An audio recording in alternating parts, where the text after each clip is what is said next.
Um, remember to guard your privacy. Good morning. Bonjour.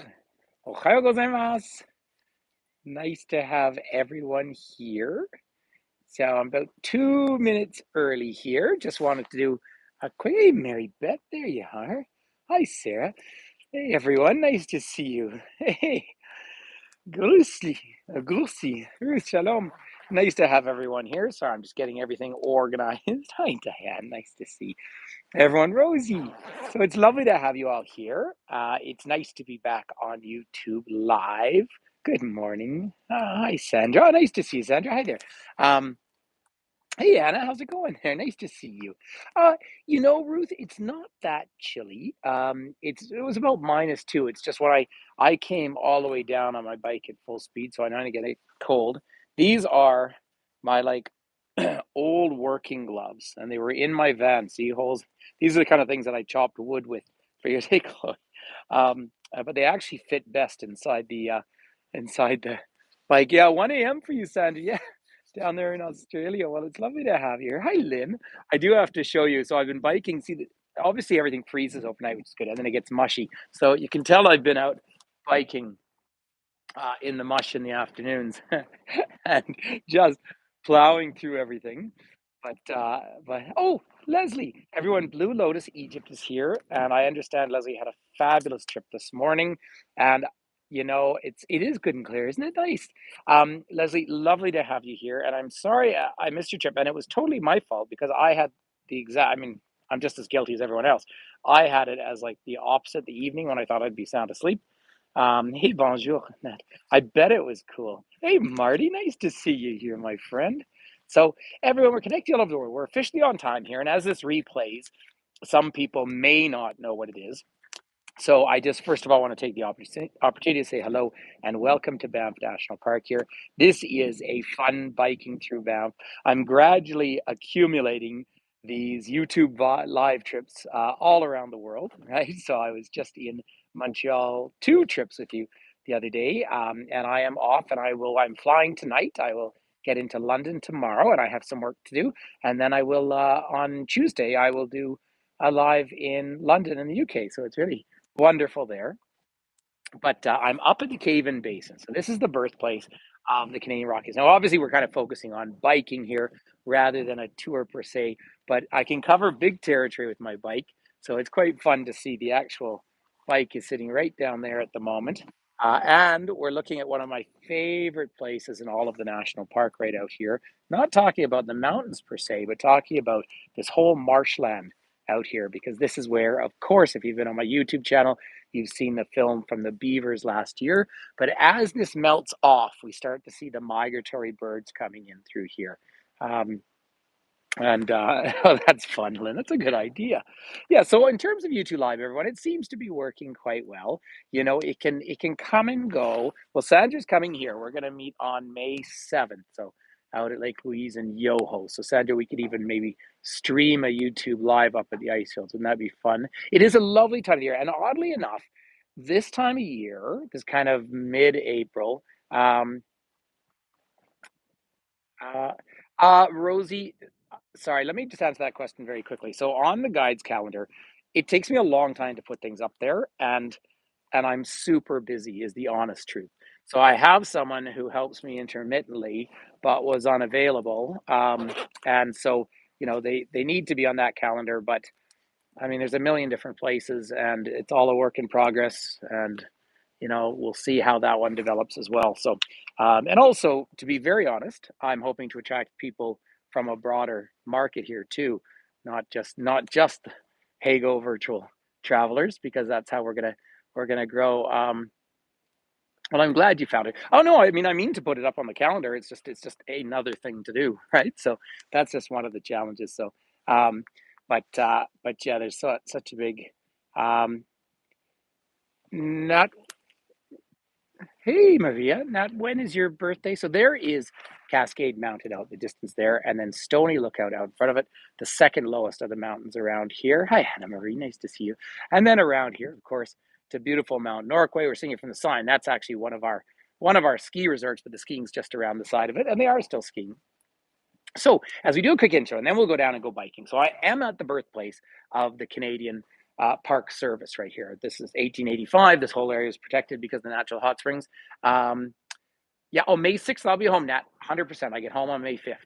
So this is the birthplace of our Park Service. But of course, as a land acknowledgement, I am on Treaty 7 territory. And here we go. This sign, see, there's signs around town that say people have been here. Hi, Jolene. People have been here 10,000, 11,000 years, but there's quantifiable evidence 13,000 years. And we know that now, but we also know this valley was full of ice about 13,000 years ago. So had people been here before, they would have ebbed and flowed with the populations. Out on the west coast of North America, or Turtle Island, down from Alaska, Alyeska, into what is British Columbia and Oregon. All of that, of course. Hi, everyone. All of that has probably been peopled for 50,000 years. And I mean, some are postulating over 100,000 years. So, lots of interesting questions there. By the way, I just saw a robin fly by, the large North American red breasted robin. Hi, Mountain Jackie. Um, and why I mention that is one of the real indicators of spring. But rather than doing a full tour up here at the Cave and Basin, which I will do, or I'll probably rein my kid to do one time because he does such a good tour up here. Oh, I like the smell of the sulfur. Some people don't. But these were, when I was a child, these were the hot springs here. But this is all, of course, an interpretive area now. Hello. Oh, lots of birds and chipmunks or squirrels telling us stories this morning. But this is where the pools were once upon a time. And there were two pools opened in the park here. So Indigenous people knew, by the way, here comes the sun. Do, do, do, do. So, um, do you? Is that right, Leslie? But you see, it was icy, and now as soon as the sun hits it, so it was only -2 or -3 in my backyard this morning. There you go. See, it's just all clearing out now. But the actual natural hot water pools, there's 9 different ones along the side of this mountain, and they opened swimming pools back in the 1880s down here and then up at the upper hot springs. The original upper hot springs had 29 different plunger pools, and Dr. Brett set them up. He was the first doctor in the valley. But up here is where you have the natural springs. We are going to save that for another tour. Yeah, because I'm going to go down to the bike, and it's a nice time in the morning. This is obviously a nice weather weekend, and those of you who did join me on a tour, it wasn't on YouTube, but joined me on a tour yesterday, saw how busy town was. So I thought it's a nice time in the morning to go out for a ride all together because it's lovely to have you all here. But the actual cave, so 3 workers, when the trains arrived here in 1885, they actually lowered themselves into a cave, found the natural hot springs, and said, hey, we're going to build a hot spring resort here. And in turn, in 1885, the government of Canada said, no, we're going to turn it into a park. And that is the genesis of what became Parks Canada. Now, of course, it wasn't expanded out to Rocky Mountain National Parks. Is that right, Nat? Hi, Sid. Nice to have you here. Nat, if you thought this was in 2 hours, it could have been. Well, no, because I put it up very intentionally. I put it up when I was in Montreal, so that's a 2-hour time zone difference. So I put it at 11 Montreal, which is 9 here. So again, there's a little bit of a learning curve there, but this is hands down the best way to welcome people on without any obligation. Although, of course, if you can contribute, that's much appreciated. Now, 2 plaques over here before we hop on the bike that I just love to point out. So obviously, as we say, Oki, that is hello in the Blackfoot language. And that the third language, the one on the right that you see on this plaque here, is Blackfoot. The Blackfoot Confederacy based here and still is all through southern Alberta and northern Montana. I will be down through their territory on 4 different tours this year. So it is lovely to see. And it's nice to see the language, but they say there's no culture on earth that was so dependent on one single species as the Blackfoot were with the North American bison, who were declared extinct in 1877. They're coming back. And our closest Indigenous neighbors here are the Stony Nakota people, a Assiniboine language group, and that is their language on the right. So Anawapstitch is how I'd say hello to you in that language. But oh, good, Vi, nice to see you here, and it is working. But what a lovely morning. Now, if I went in that distance, I'd be heading down towards Sundance Canyon and the back way up Sulphur Mountain. And I assure you, I'm going to try and take my bike up Sulphur Mountain this year, up the service road at the back of it. So I am going to give that a go, which I think will be a fun thing to do. But I can carry on all the way up, basically to hey, Hélène, bonjour, all the way up to sunshine turn off, which is one of the ski hills as well. So what I'm hoping for now that I have the new bike is we want to get in November, and I'm intentionally going to take time off to be home in November.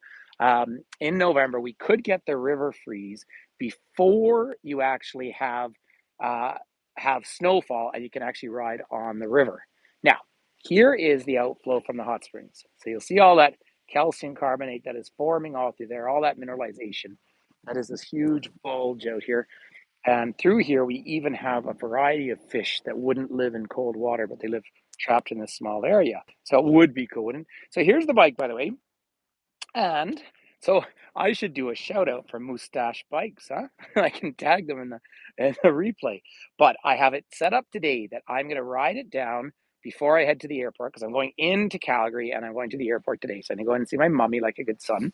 But I'm switching out my tires. Those are the studs on the tires for winter riding. See them all there? So I'm going to switch them out for a summer tire. It'll still be big. Yeah, and then it'll be all ready, and then my kid will pick it up.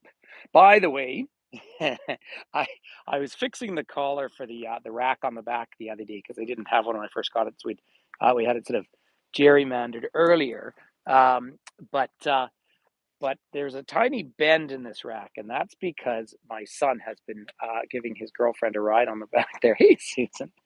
So, so that's just an interesting point. So let's get ourselves loaded. I'm just going to leave you with a little view out here for a minute because I am going to put my gloves back on. So I won't be able to switch the screen around for the wall. Isn't that a lovely view this morning?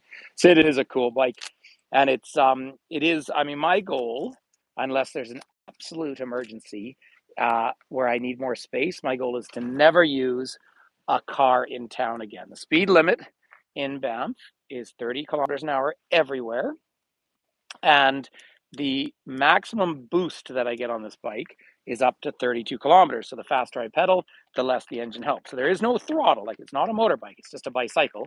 And so I think it's a really ethical thing to be part of, to be honest. So the other fun thing is when I come to a stop, I've got a lever where I can drop the seat. It's a very peculiar thing, but because the bike's so heavy, you drop the seat when you have to put a foot down. So everyone ready to go for a ride? So it means my thumb won't be by the lever, but I've got my right hand down in here with that brake, and my left hand is obviously holding all of you. Now, our good friend Robert in Ottawa actually gave me a mount for the handlebars that I just wrapped around down here, but it's still just too much shake, and then the gimbal fails. I was testing it yesterday, so let's come on down. We're actually going this way. Look at all this ice. Oh no, what do I do on my bike? Oh, that's right, the bike's made for it. Haha. Now, it's just, I've been an avid cyclist my whole life, but the fact now that this is my transport all winter, pretty luxurious. This is the info center down here. And so what I thought I'd do was a nice little loop up through town, or up towards the Banff Springs, because a nice way to go for a ride in the morning. But here we are, zipping along. We're doing 24 kilometers an hour, if you're wondering. Look at that sky. There's no Alberta blue sky with the weather rolling over. But this is officially what we call the birthplace of the Canadian Park Service right here. It's the oldest park service in the world, of course. So the park was established in 1885. Well, that was really just a little genesis of what became something much, much bigger.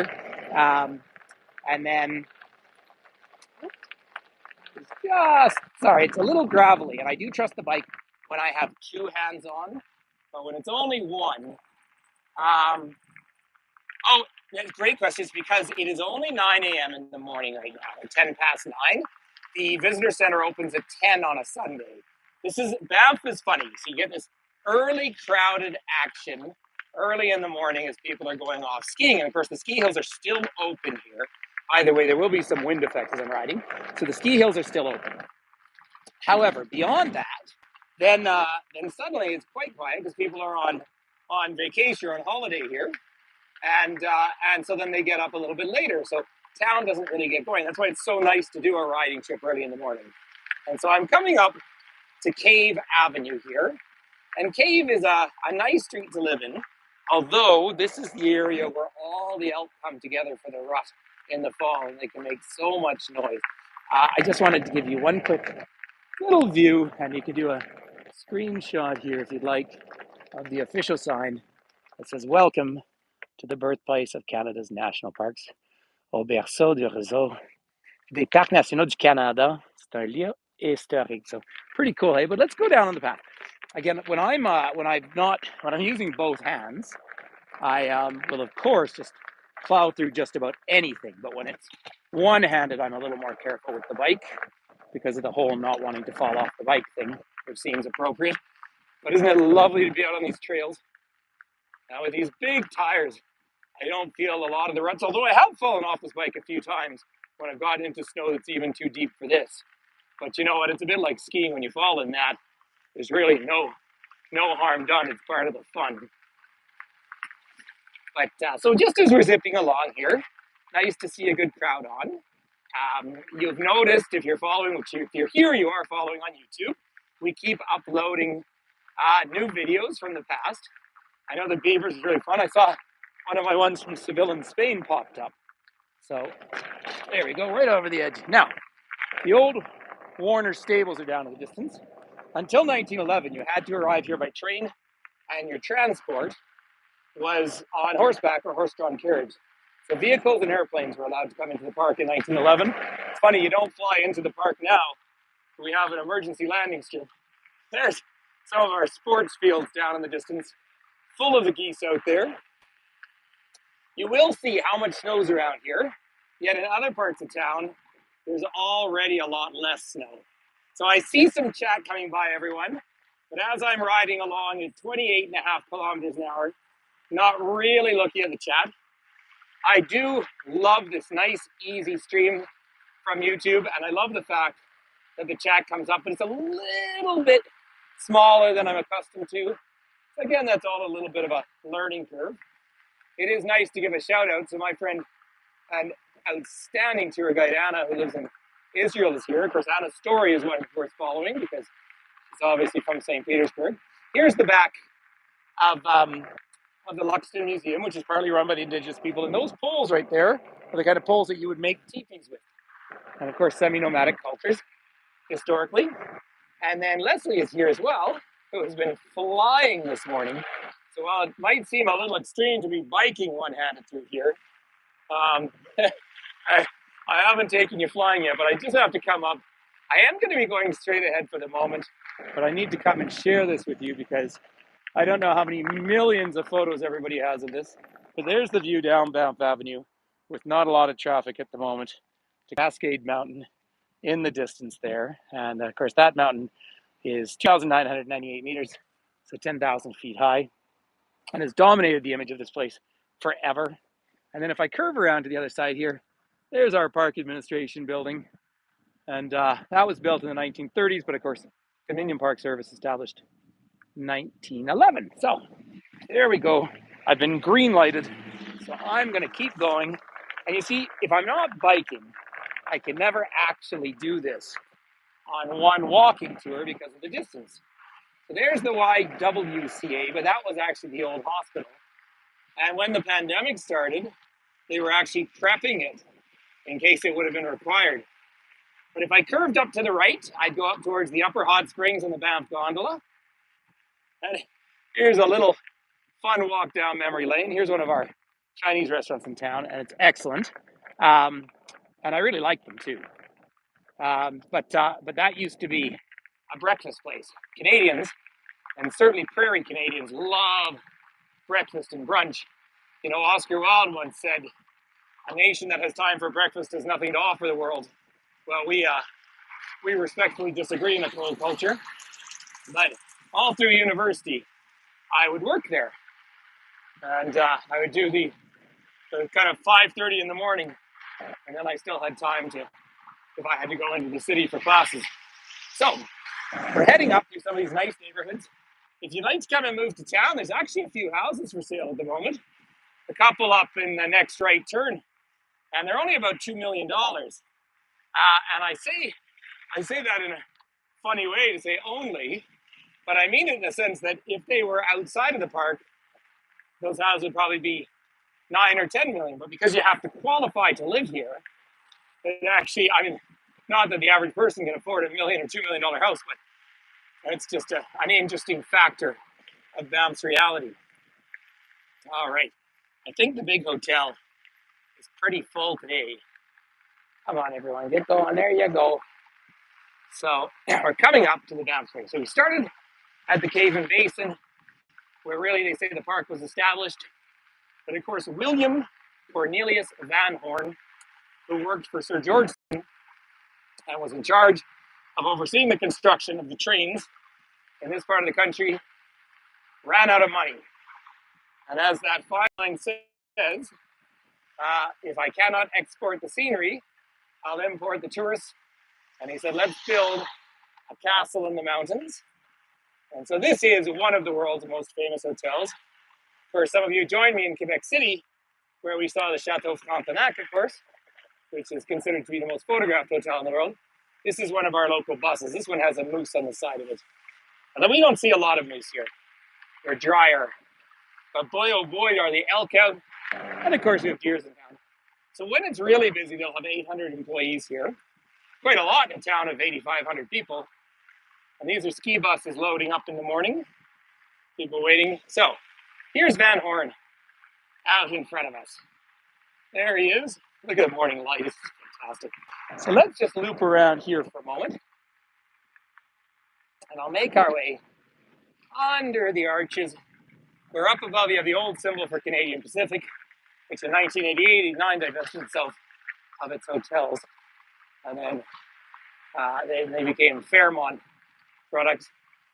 And of course, all this was governed by the Northwest Mounted Police, the Mounties, seen very much as a colonial force by Indigenous peoples in this country, and quite rightly so. That particular statue, to me, is always a funny one. It's kind of either too big or too small all at the same time. So let's pull over for a second here, shall we? I'm just going to prop everybody down because I'm going to take my glove off. Then I can switch this around. So this was, when I was growing up, this was the main entrance to the hotel. And then they moved it around to the other side because this hotel was built backwards. This is how heavy the bike is. Yeah, it takes I actually have to brace myself to do it. So let's go for a nice little morning walk. And what we're going to look down is what Van Horn called his $1 million view.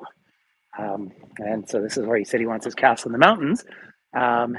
Thanks, Angie. I love the bike too. And we'll go right up Banff Avenue as well.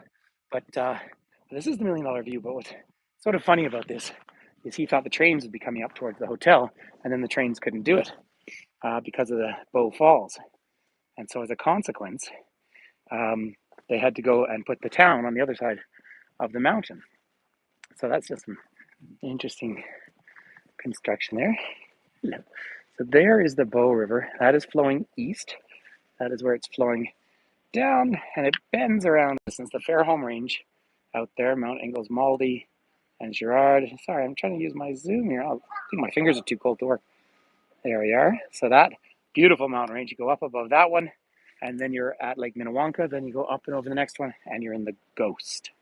So, and those are huge cirque formations. What is a cirque?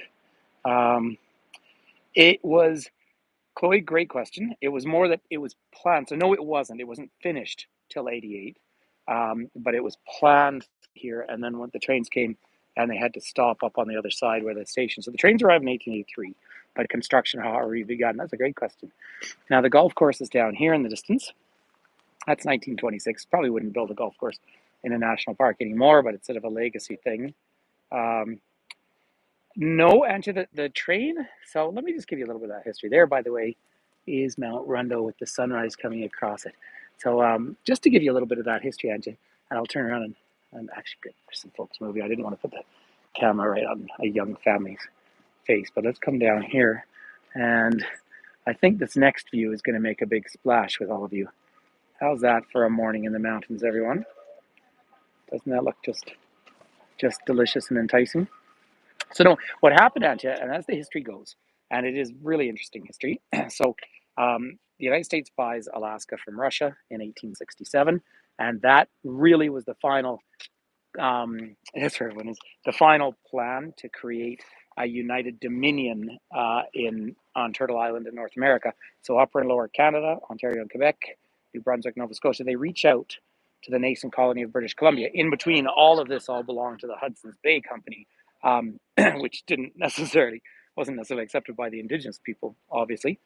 And so BC said it would join into this new dominion of Canada within North America on the proviso that a train was built. And so the train starts chugging across the land, and it's doing about 5 miles, 7 kilometers a day, or, pretty quickly they're laying track, and then they come into the mountains and the whole construction changes. So that's why they come up with this idea of building these grand hotels in order to finance the train. So yeah, the flag behind me isn't nice. Yeah, it's moving quite. The views up here, I mean, it is just that gorgeous. But see, because we're high up, like right now, I'm up at about, well, down at the river, I'm at 1,450 meters. So I'm probably about 1,500 meters. That's about 5,000 feet. But also, of course, I'm a long way. There's 3 full mountain systems from the coast into here. So as a consequence, most of our weather comes over. I'm looking out towards the west now in that direction. So the weather comes off the Pacific Ocean and it comes up and over the different mountains, and it draws out the precipitation. There are so many migratories. I had a couple of dark-eyed juncos in the backyard this morning, and the robins are dancing around. You can and you will sit and look at these views. Unfortunately, you have to bring a lot of money in order to do that too these days. Um, and the rooms here the rooms here are quite small. So once I do finish this visit with all of you, I'm gonna go home and cook some brunch at home with my kid. You saw your first robin. Yeah, I actually saw a couple of robins dying just before I left on this trip, and now they're all around. But we could all sit here for a cocktail later if you'd like. Wouldn't that be fun? And then down below, there's another restaurant called the Valhalla Tube. So, but it's Sandra, it's out of most people's price range. It is, as I said, I've repeated this a few times, but last year I was in Cape Cod and I was specifically in Boston, right on the 4th of July. Like really popular time to be out there, and those are expensive parts of the world, and still hotels there were half the price of this one. So it's a real concern for me that way. So. But as the old story goes, as much as I love coming up here, and I do come up for a drink with friends every now and then, that sort of thing, but that old story is if I could afford a room here, I wouldn't buy a room here. These old hotels are also, they're very small rooms, which is fine. I don't need a big room, but, given it is that luxurious thing. Now, obviously, our drinking water in Banff is fabulous and delicious. And so never buy bottled water here, but drink out of the tap. And we pay a lot of taxes to have all those services working, so we'd like them to. So I think we should go on and do a little more biking if that is good for everyone. Now, what I think I'm going to do is I'm going to take you down to the Bow Falls because it's not too busy in the morning and it's a nice place to go. Just be aware, please, when I go down there, there's one little section of road where sometimes I get shaky reception. So if the reception kind of cuts in and out for a few seconds, please don't run away. But see, so we've done the two extremes from the Canadian Basin up to here. I'm riding right into the wind, so you might be getting a little bit of wind factor from me. There's the staff accommodation on the left. Gosh, I've known some people that have lived in there for 20 years. I get a job, never buy a house, and they just... So Fairmont is considered overall a very good employer. Should be for what it costs to stay there, but it is considered a good employer. And then they had a skating rink out here this winter, and then they'll have horses out here in the summer. But yeah, we'll see. Now I'll be away. I'm flying to London tonight, and then I'm up to Belfast on the 19th.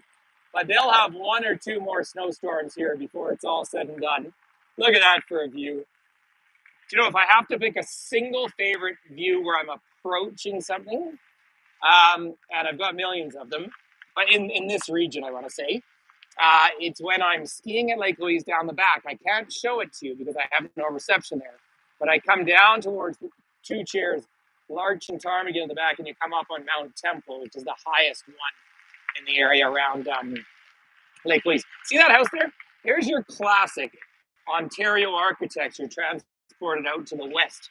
And that was an interpretation of what came up from New England when the Loyalists came up. Now, this is where my reception might be a little shaky. So if it's cutting out or anything at the moment, I promise you I'm here. But I should, just in case you're losing me at all. But it's fun to try this. I have not, of course, done a YouTube live here. So I'm just testing my reception. Oh, I can see that there's some chat coming up. I'm watching the road in case, but if you were seeing me just fine there, then that is an absolute win-win. Now, I did send out a couple of emails this morning thanking people who have made donations. I feel very badly if I've missed someone, but when I get a donation, it comes in through PayPal, so it comes with an email. There is a link to make donations, and I just want to thank you all extremely warmly if you've been able to do so. Obviously, we're going through a big transition right now in terms of streaming, but I think I've pretty much found my place to be on the streaming. And I'm very supportive of a guide's calendar. It's a million different things to do, and then you're still going to have to click through and find ways to book on. So that's why I think. Did you, Rosie? Thank you very much. That's super kind of you. And say we'll probably, when Finn gets his Patreon done, we'll probably switch that up a little bit because then we can send messages that way. But again, it's all a work in progress. So obviously we want to talk now about the falls, but let me just give you, when I talk about the geology, this is one of the best signs that we have in the area. You would get a heated pool and you can swim out. But yeah, so Rosie, it is, Finn has got it about 90% done. Because we're not American residents, we have a bunch of forms to fill out because of taxation and all that sort of thing. But we are going to do it. So now, Jolene is here, and Jolene and Terry were physically here with me once upon a time. This is the reason the train tracks couldn't come through here. These are not particularly high waterfalls, but they go on for 3/4 of a kilometer, so long graded, and we do not kayak down these. Now, this is about as low water as you get. So come back with me in early mid-June, and if spring is happening the way it normally is, hey Terry, hugs to you, my friend. Then we will see this in full flow. And of course, a few times through the winter, it gets totally covered over. Water always flows underneath, and then get into that full flow, and then it drops like this time of year, and in September. Now, why does it drop like that? Well, the glaciers are melting. The rock formations here are fabulous. You can actually see where this is actually part of the same system of that mountain up there, Sleeping Buffalo Mountain or Tunnel Mountain, right? And so why is that so interesting? Well, most of our valleys are these giant U formations, but this is a river cut valley. So when it's a river cut valley, you get that kind of more of a V formation. I think I need to get down on the rocks here. So just watch my step for a moment, everyone. Safety nearly first, safety second. These are the kind of rocks, by the way, when you look through all of these, you actually find fossils in them all the time. You'll find them. There's a good chance that's a fossilization. Yeah, that's all limestone, and up high is all coral reef. So that's part of the reason. Well, not all, but there's big chunks of coral reef, including one patch of it over there. So here I am walking out on the ice. See, and yesterday when I was doing a live virtual tour, we watched two guys strip down and jump into the river. Hi, Cynthia. Nice to see you here. That's right, Auntie. We absolutely were. Yeah. Look at the crack here. Yeah. Still remember on that particular tour, I try not to ever focus on negative things. Someone saying, well, tell us more about what we're seeing. I'm like, well, when your living dries up, maybe you're going to talk about that for a while. But look how clear this water is. Now, when you see what looks a little foamy along here, okay, Joanne, that's actually tannins that are coming out of the earth. So it's not pollution at all. But this will get deeper, and the fish are going to start spawning soon. Nice place to fish, but very soon. And some of you have been here with me when we've seen an osprey around here, and when we've seen an eagle come in here and land, which is pretty amazing. Look at this gorgeous light. Now, I didn't wear my sunglasses this morning, so that's on me. So look at this ice down there. But these cracks right in here, it's so lovely. These cracks show you where I'm on solid ground. There's no water under me right now. But this will all fill up. So say I'll put up, obviously I'll do lots of these different tours, but I'll put one up in early June when I get back. Well, in fact, I think it'll be June 7th exactly. I get back June 6th from France, and June 8th I meet a group in Calgary. So June 7th I'll come out and show you what it looks like in full flow. But it is, oh, it is pretty, isn't it? Yeah, it is gorgeous. So just as we're carrying on, I am going to take you down Banff Avenue. I don't want to miss that either because we have the morning to do it. Sometimes on my road bike, I actually go up and over and do the loop down by the golf course as well. And that's when there's no snow or ice on the road. That's where I can really put in some speed. Now, what do you think? Do you think it's still solidly frozen? Yeah, still solidly frozen. No, it isn't. There it is, breaking up. There you go. Now it's so that, but you're not going to fall through and hurt yourself through there at all. So it is gorgeous. Isn't it nice to see the seasons change? You know, we live with very, very distinct seasons here. Principally winter, but very distinct seasons. So we go from winter to now a little bit on and off. And then we have summer, which is intense and gorgeous and long, long days. And then we have a really nice weekend where the few deciduous trees turn flaming brilliant yellow, and then it starts to snow. So, but it's really probably August if I have to pick a favorite time for the river itself, and I just say that because of the deep turquoise, and that's as it's melting off the glacier, of course. And those are all the cycles. See, there's so much to talk about, but I do so many different tours. We don't have to do it all at once. So let's go back to the bike, everyone, and let's go and see if it's reasonable to head right down Banff Avenue. Now, I assure you, in about an hour, this parking lot will be 100% full in here. And good on everyone. I can walk upstairs over here and make my way into town as well. So back to the mustache. So, hi, everyone who's joining us. It's lovely to have you here. I know there's a way to share these live, to tell the world that these are live, like within YouTube, but I don't know how that works. So it's all a bit of a learning. So let's keep moving. And this is where pretty luxurious. I'm going to let the Parks vehicle go around there first. Hey, Sarah. Sorry. Is it getting it, Rebecca? It is. Thanks for asking. We have actually had very, very little of a down season this year. It's kind of cool to see that's how I'm physically holding the gimbal on here. Yeah, we've had a really heavy tourism wise. I was saying yesterday, I guess I was giving a tour right in the middle of the day, a live virtual tour, and it was fun to do. And it's lovely to see how lively Banff Avenue is. But many of us locals wouldn't be down in town on the weekends because that's when the tourists come.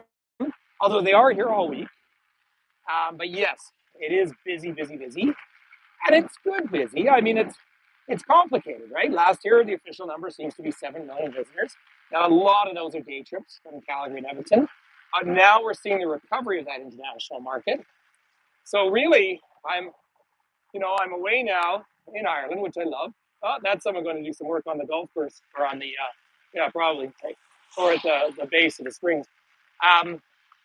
But I'll be away, and I'm doing a trip to Winnipeg in May, and then to France, and then I'm home. Then you're in the high tier season here. Although it's busy. I mean, this is a lovely time of year because it changes so much. You just don't kind of know how it's going to look every day. You could wake up to -10 and fresh snow. Look at this ice down here. Now, if I wasn't holding all of you, I would just go piling through this as fast as possible with the bike. And then it'll get super muddy later. Well, probably within an hour or so. It's already softening up. And I don't mind just spraying the mud everywhere, which is part of the fun having a bike like this. But yeah, so traditionally you'd say quieter time in November, later October, then later March into April.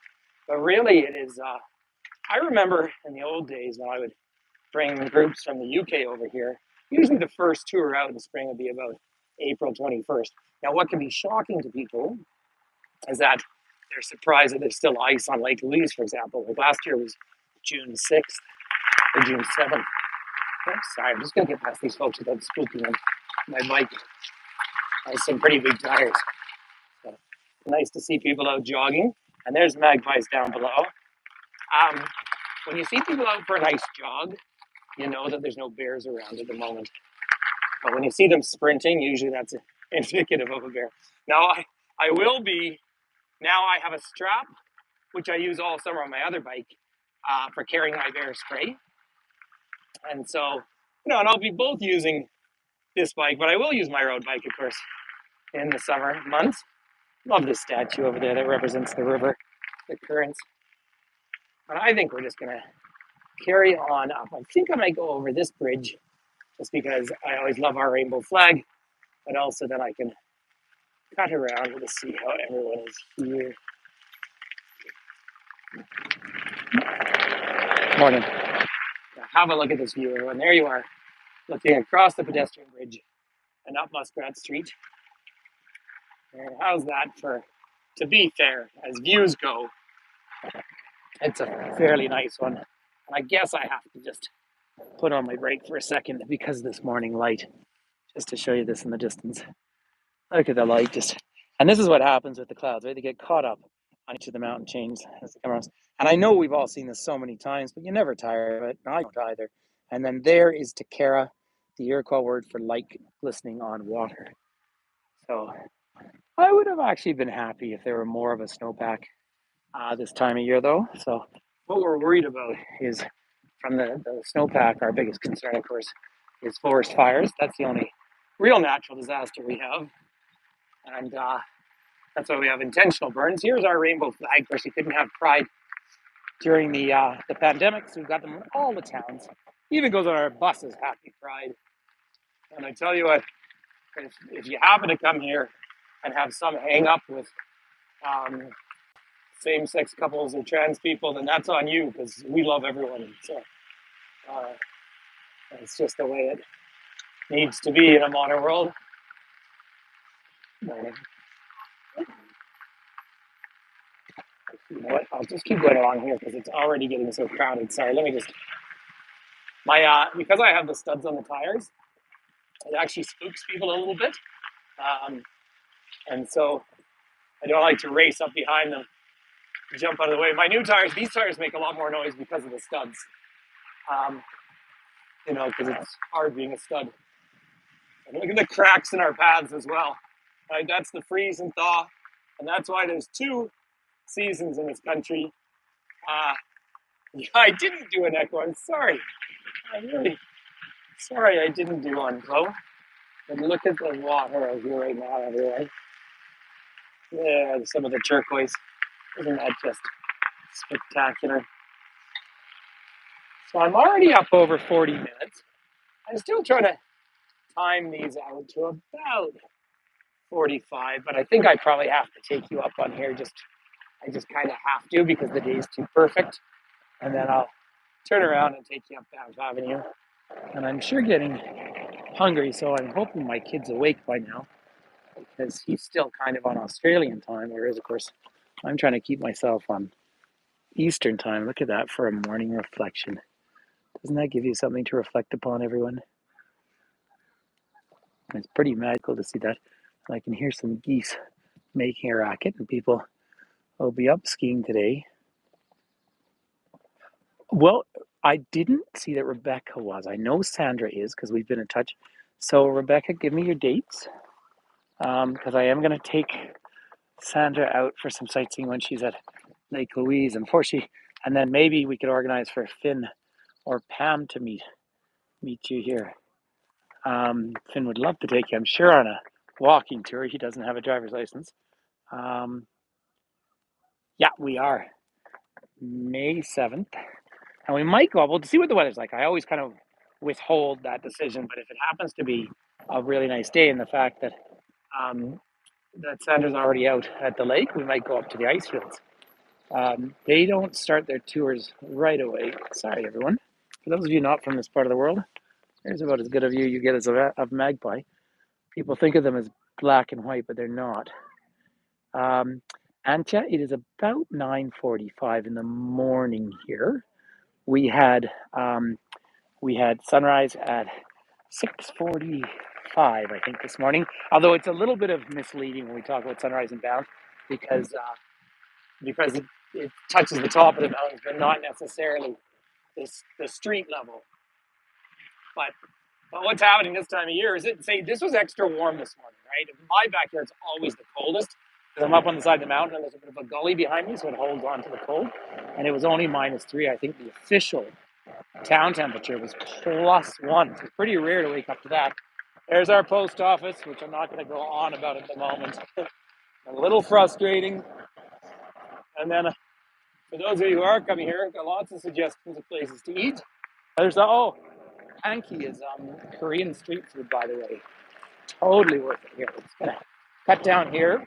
Look at me breaking the rules. Now here's Banff Avenue, looking kind of quiet in the morning. Looking at it. If you were with me yesterday on the tour, you saw how busy it was. This gentleman across the street. When I'm on the street, I'm considered a vehicle. So I'm gonna make it. If you want to hang on just long enough, we'll see how the lights are. If I can catch the lights, I'm gonna make it up to Moose Street. But isn't it a fun way to see town? And it's remarkably stable, isn't it? I mean, I'm holding the gimbal in my left arm. I tend to tour with it in my right arm, but my back brake is on my right hand, obviously. So I know many of you know these different buildings, but they're better off discussed on a walking tour. On a biking one, you just gotta freewheel a little bit. See that? We're doing 27 at the moment. But coming up to a light, and them's the rules. So hopefully we picked up a few new followers here too on this trip. It sure would be nice to have a few people joining on and liking the page. So it's nice to grow this. I did want to thank you all for playing the videos, and if you can, even if you don't watch a whole one of my videos, if you let it run through, apparently that helps the algorithms. Mark explained that to me. Look at you, you gorgeous little cub right there. So if you don't mind doing that, it is a great help. But I think we're nearly up. So when I started releasing these, when the platform I was on fell apart. Best latte in town's over there, by the way, the White Barn Cafe. I had, about 900 subscribers, and we had about 1,200 hours viewed. So to become sort of official YouTube, you have to have had 4,000 viewed. But the good news is, it's already nearly at 2,000. So in doing I think I've done 5 lives, this will be my 5th. We're already getting up towards 2,000. So if I just stick with it the next few weeks as I'm traveling, I'm going to take you, if you're available, everyone, I'll take you around Ireland, and I'm going to be out in the wild west of Ireland as well. And then, of course, I will take you all back to the polar bears in Winnipeg, probably May 11th. So lots of neat things. And too, I'm going to come up to this corner because then I'm going to pack it all away and climb up the big hill to my house, which sounds like a big effort with this huge bike, but given it has an assist, it's pretty nice. So I went up back there, but I'll do a different route every time I do one of these biking and Banff tours. So thank you, everyone. Thank you for coming along. Please, if you can, please hit that like button. I don't know how it works. But 4 to 7, Rebecca. Well, then maybe send me a message through my website and we'll talk about 6. I will give Finn a big hug. If he's not awake, I'm going to go jump on his bed because that's what a good dad does when he's going to be away from his kid for a few days. So thanks for liking and sharing, and this will upload as a replay. And anyway, please say hi to all my other friends who are guides. Thank you for sticking with us so well, everyone, and thank you for participating in the growth of this channel. So thanks, Sid. Nice to see you. And again, for anyone who is able to contribute, obviously it's much appreciated. It's been really good. Ben merci, Hélène. You know, it's obviously been very good the last couple of weeks, but I always feel like that's, before you fall off the cliff. So that's why we have to put other things in place. So anyway, lots of love to you all, and we will see you now. There's always one last rule here, because when this turns off, it cuts out just dead. Some of you missed the elixir of life, and some of you actually missed the winning lotto numbers. So today, actually, I thought I might tell you about my very first romantic